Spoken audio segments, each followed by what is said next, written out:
Morning students, আজ আমরা একটি খুব গুরুত্বপূর্ণ বিষয় নিয়ে কথা বলবো, আমাদের পৃথিবী। রাহুল, অনন্যা, তোমরা কি প্রস্তুত?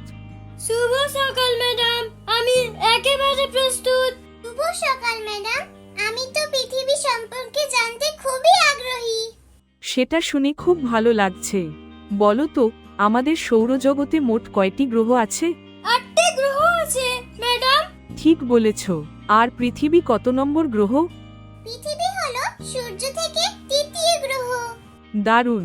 এবার বলো তো, পৃথিবীকে আমরা নীল গ্রহ বা ব্লু প্ল্যানেট বলি কেন? কারণ পৃথিবীর 70% জল দিয়ে ঢাকা। আর জল, বায়ু ও তাপমাত্রা এই সবকিছুই জীবনের জন্য প্রয়োজনীয়।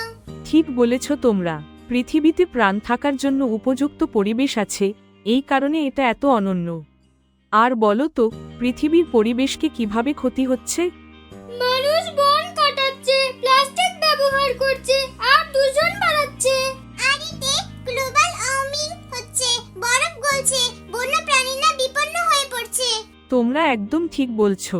কিন্তু এখন যদি আমরা সচেতন হই, তাহলে পৃথিবীকে রক্ষা করা সম্ভব। বলো তো, তোমরা কি কি করতে পারো? আমি পানির অপচয় করব না, বিদ্যুৎ নষ্ট করব না আর প্লাস্টিক ব্যবহার কমাবো। আমি গাছ লাগাবো, রিসাইকেল করব আর যেখানে সেখানে আবর্জনা ফেলবো না। অসাধারণ। ছোট ছোট এই কাজগুলোই আমাদের পৃথিবীকে রক্ষা করতে সাহায্য করবে। মনে রেখো, এই পৃথিবী শুধু আমাদের নয়, লক্ষ লক্ষ প্রাণীরও বাসস্থান। ম্যাডাম, যদি আমরা কিছু না করি তাহলে কি পৃথিবী একদিন বাসযোগ্য থাকবে না? হ্যাঁ রাহুল, যদি আমরা এখনই কিছু না করি, তাহলে সেই দিন বেশি দূরে নয়। কিন্তু সময় থাকতে সচেতন হলে আমরা অবশ্যই পৃথিবীকে সুন্দর রাখতে পারি। তাহলে আমাদের ঘর থেকেই শুরু করা উচিত। ঠিক তাই অনন্যা, পরিবর্তন শুরু হয় নিজের ভিতর থেকে। তো চল, আজ আমরা সবাই প্রতিজ্ঞা করি, প্রতিদিন অন্তত একটি কাজ করব যা পৃথিবীর উপকারে আসে। প্রস্তুত?